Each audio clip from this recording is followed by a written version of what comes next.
Okay, so welcome, and today we're going to talk about work rate problems.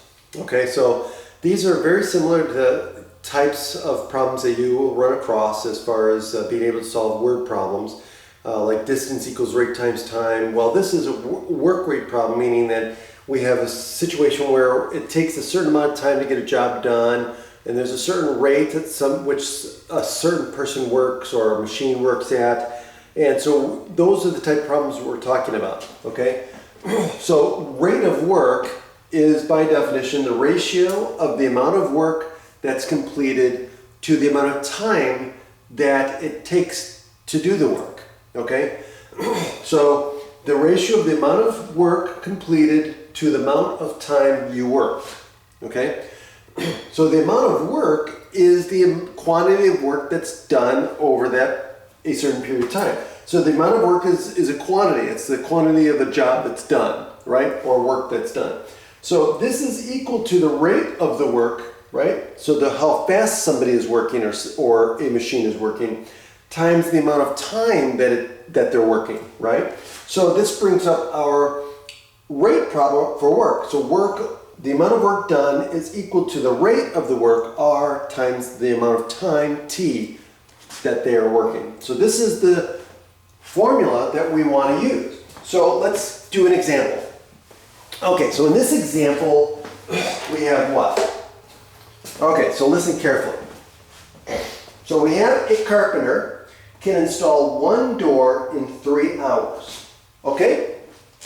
So a carpenter, right? We have carpenter.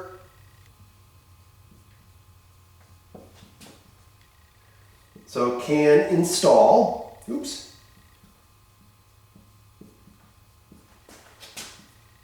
one door in 3 hours. Okay? So that's the rate, right? They're actually giving you the rate. He can do one door in 3 hours. Okay? So we'll see in a second here. It says find the number of doors the carpenter can install in 40 hours. Okay, so if we give this carpenter 40 hours, how many doors will he make? Well, the rate, so what's the rate? So they're giving you time, right? So here's the thing, we got to understand what's going on. So they're giving us time.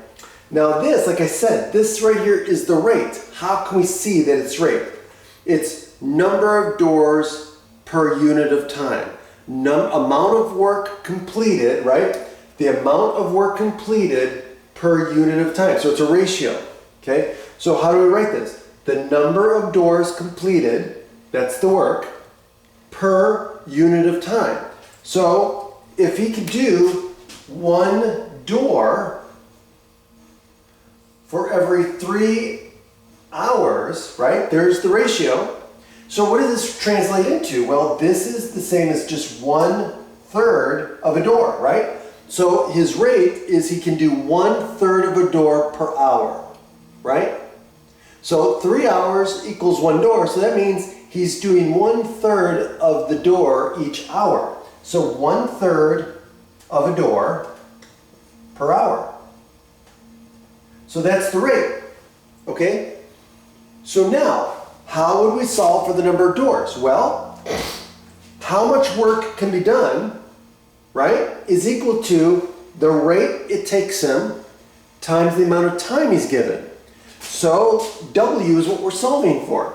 So W equals rate times time, which in this case, rate is 1/3.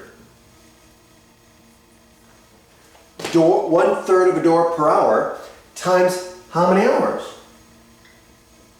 40 hours. Now listen, so remember our unit analysis. Well, let's look at the units. So units is doors per hour. Doors per hour. This is hours. So hours down here cancels the hours up here, and we're left with number of doors. So this will give us the right unit. So that is a good sign.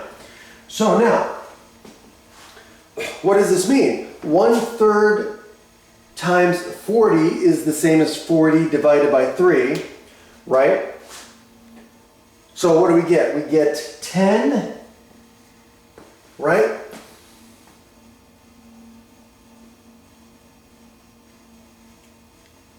Oh, not 10. Hold on. 13 and 1/3 of a door. So how many doors can he complete in 40 hours? 13 whole doors, 13 doors and 1/3 of a door. Okay? And that's the answer.